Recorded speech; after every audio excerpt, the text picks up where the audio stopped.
Good afternoon class civil third year. Welcome to RIT online classes. तो advance construction technology में हमारे अभी तक 13 लेक्चर हो चुके हैं, जिसमें हमने पोस्ट टेंशनिंग के बारे में अभी तक हम पढ़ चुके हैं। पिछले लेक्चर में पोस्ट टेंशनिंग में क्या क्या चीज़ें होती हैं, उसका एंकरेज और ये उसके रिगार्डिंग कुछ हमने इम्पोर्टेंट टर्म्स पढ़े थे पिछली क्लास में। तो आज हम पोस्ट टेंशनिंग के आगे का लेक्चर शुरू करते हैं।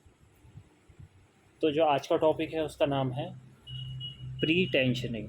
अभी तक था पोस्ट टेंशनिंग, अब आगे आपका जो टॉपिक है वो है प्री टेंशनिंग। ये ठीक उल्टा वो है, उसके प्रोसेस है पोस्ट टेंशनिंग। पोस्ट टेंशनिंग में हमने क्या पढ़ रखा था कि पहले हम कंक्रीटिंग कर देते हैं, कंक्रीट के बीच में हम एक डक्ट मतलब कि छेद छोड़ देते हैं, और उसमें हम फिर बाद में क्या करते हैं, सरिया उसके अंदर से पास करके उसे स्ट्रेच करते हैं, और फिर उसके बाद हम लोग क्या करते हैं, उसकी ग्राउटिंग कर देते हैं, उस छेद को बंद कर देते हैं। ठीक है। लेकिन प्री टेंशनिंग में आपका ठीक इसका उल्टा होता है। हम लोग पहले क्या करते हैं, हम तारों को लेते हैं, हाई स्ट्रेंथ जो वायर्स होती है, टेंडन्स होते हैं, उनको लेते हैं, और उनको हम पहले उनके अंदर क्या करते हैं, स्ट्रेस इंड्यूस करते हैं। ठीक है, मतलब उनको खींचते हैं, उनमें टेंसाइल फोर्सेस लगाते हैं, तो उनको हम खींचते हैं। उसके बाद हम क्या करते हैं, उसे स्ट्रेच करने के बाद हम लोग कंक्रीट लेते हैं। ठीक है, और कंक्रीटिंग कर देते हैं, मतलब फॉर्म वर्क करके उसका कंक्रीटिंग कर देते हैं। ठीक है, कंक्रीट के 28 डेज़ में हम लोग उसे फिर जब अब कंक्रीट अपनी पूरी स्ट्रेंथ ले चुका होता है, तब हम जो उसमें लगे हुए जैक होते हैं उसे हम हटाते हैं। ठीक है, तो जो टेंडन्स होते हैं वो वापस जब अगर जैसी वो छूटते हैं तो वो वापस अपनी जगह पे जाना चाहते हैं, लेकिन कंक्रीट के बॉन्ड के कारण वो वापस अपनी जगह पे नहीं जा पाते, जिसकी वजह से क्या हो जाते हैं, उनमें कंप्रेसिव फोर्स इंड्यूस्ड हो जाते हैं, मतलब कि स्ट्रेसेस इंड्यूस्ड हो जाते हैं। कुल मिला के टेंसाइल और कंप्रेस मिला के स्ट्रेसेस प्रोड्यूस हो जाते हैं। तो इसी प्रोसेस को क्या कहा जाता है, प्री टेंशनिंग कहा जाता है। इसे हिंदी में कहा जाता है पूर्व तनन।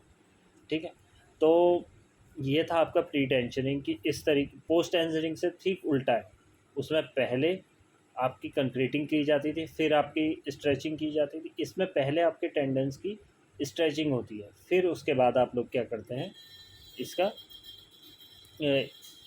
इसे आप लोग क्या करते हैं, कंक्रीटिंग करते हैं। तो ये काफ़ी इम्पोर्टेंट है। इसके वो डिफ्रेंशिएट भी आता है पोस्ट टेंशनिंग और प्री टेंशनिंग में, one of the important question है। ठीक है, तो अब इससे आगे को चलते हैं। जो नेक्स्ट है वो आपका है, अब आपका जो प्री टेंशनिंग करनी होती है, ये जो प्रोसेस होती है, इसे करने के लिए हमें एक यार्ड की ज़रूरत होती है, मतलब एक सेटअप जहाँ पर हम सेटअप कर सकें पूरी चीज़। ठीक है, तो जो नेक्स्ट टॉपिक है वो प्री टेंशनिंग यार्ड सेटअप। तो जो सेटअप है उसका मतलब ये होता है कि हम जो डिफरेंट टाइप की आपकी मटेरियल होते हैं और मशीन्स होती हैं, जितने भी इस प्री टेंशनिंग में काम आती हैं, उनको एक मतलब सही तरीके से रखा जाए, अरेंज करा जाए, और जिससे हमें क्या मिल सके, मैक्सिमम एफिशिएंसी, और वो हमें इकोनॉमिकल भी होना चाहिए, मतलब कि दक्षता भी हमें ज़्यादा से ज़्यादा मिलनी चाहिए। ऐसा कोई एक व्यवस्था जिससे हमें दक्षता और जो हमारे कम से कम पैसों में हो जाए। ठीक है, तो ऐसी चीज़ की जो व्यवस्था होती है जहाँ पर हम सारी सामग्री और सारा क्या रख सकें, अपना जितनी भी मशीन्स हमारी यूज़ हो रही हैं उस चीज़ को रख सकें, ऐसे एरिया को हम क्या कहते हैं, सेटअप कहते हैं, प्री टेंशनिंग यार्ड सेटअप कहते हैं। ठीक है, तो इसे दूसरे शब्दों में ये भी कहा जाता है कि जो डिफरेंट टाइप की मशीन और आपका मटेरियल है उसको इस प्रकार से स्थापित करना है कि अधिकतम उत्पादन प्राप्त हो सके। कि मतलब कि ज़्यादा से ज़्यादा हमें क्या प्राप्त हो सके, मैक्सिमम प्रोडक्शन प्राप्त हो सके। कुछ इस तरीके से आप अपनी मशीन्स और मटेरियल को रखें। तो इसके लिए आपको क्या करना होता है कि बहुत सारी चीज़ें करनी होती हैं जो कि आपको एक प्री टेंशनिंग यार्ड में ही मिल पाए। प्री टेंशनिंग यार्ड आपका तो इसने बताया है कि प्री टेंशनिंग यार्ड में कुछ निम्न मतलब इन बातों को फॉलोइंग, ये जो नीचे दिखी हुई बातें हैं इनको हमें करना पड़ता है, जैसे कि एंट्री रोड देनी पड़ती है एक, जहाँ से हमारा प्रवेश हो सके, गाड़ियों का हो चाहे किसी भी चीज़ का हो, आपको एक प्रवेश द्वार देना पड़ेगा। ठीक है, एक रोड देनी पड़ेगी। वो रोड कैसी होनी चाहिए, क्या होनी चाहिए, इस चीज़ के बारे में आपको पता होना चाहिए। ठीक है, उसके बाद होना चाहिए कि अब जितने भी आपके, सबसे मेन चीज़ क्या है, आपके टेंडेंस, मतलब इस्पात, जितना भी इस्पात है उसको रखने का स्टोरेज होना चाहिए उसको। अगर आप उसे बहुत लंबे टाइम तक अगर बाहर रखेंगे तो वो ख़राब भी हो सकता है, तो उसके लिए एक स्टोरेज होना चाहिए। ठीक है, इसके बाद नेक्स्ट है आपका आपके पास टेंडन को काटने के लिए उचित व्यवस्था होनी चाहिए।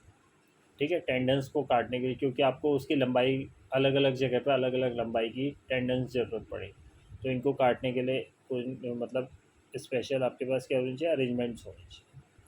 फोर्थ है आपका वर्कशॉप फॉर फार्म, मतलब कि फार्म कार्य के लिए, जितने भी आपके जैसे कंक्रीटिंग करते हैं आप, तो कंक्रीटिंग कार्य करने के लिए आपको क्या चाहिए होता है, फॉर्म चाहिए होता है, मतलब कि फर्मे चाहिए होते हैं। फर्मे रखने के लिए भी आपके पास क्या होना चाहिए, स्टोरेज होना चाहिए आपके किस में, यार्ड में।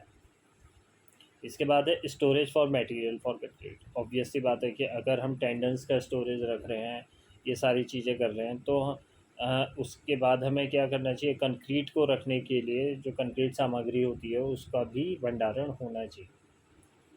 तो इसके नेक्स्ट है आपका sixth, area of concrete making. अब सारी चीज़ें रखने का सामान तो हो गया, लेकिन हमारे पास कंक्रीटिंग, जहाँ पर हम कंक्रीट बनाते हैं, वो जगह भी हमारे पास सुनिश्चित होनी चाहिए कंक्रीट आपके यार्ड में। इसके बाद नेक्स्ट है सेवन्थ, आपका कास्टिंग टेबल या बेड, मतलब ढलाई टेबल और बेड की ज़रूरत भी पड़ती है, जहाँ पर हम कास्टिंग कर सकें, अपने ढलाई कर सकें किसी ये कंक्रीटिंग की। एट्थ है आपका stock pile for of ready concrete element, मतलब कि आपको जो कंक्रीट तैयार है उसके लिए भी स्टोरेज चाहिए। ठीक है, फिर उसके बाद जो लास्ट है वो आपका एग्ज़िट, मतलब कि आपके निकासी भी, निकास रोड अलग होनी चाहिए। आप लोगों ने देखा होगा बहुत बड़ी बड़ी कंपनीज़ होती हैं, वहाँ पर इन अलग होता है और आउट अलग होता है, तो उसी तरीके से आपको जो एंट्री रोड है वो अलग देनी पड़ेगी, एग्ज़िट रोड अलग। इस तरीके से आपको दिखाया गया है।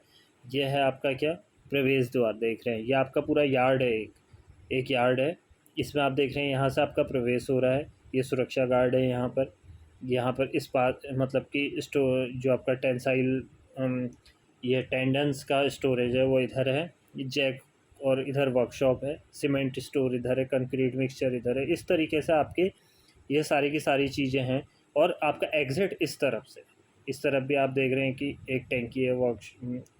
ठीक है, तो ये सारी की सारी चीज़ें आपके एक यार्ड में होनी चाहिए, जैसा कि आप लोग इसमें देख रहे हैं प्री स्ट्रेसिंग यार्ड में।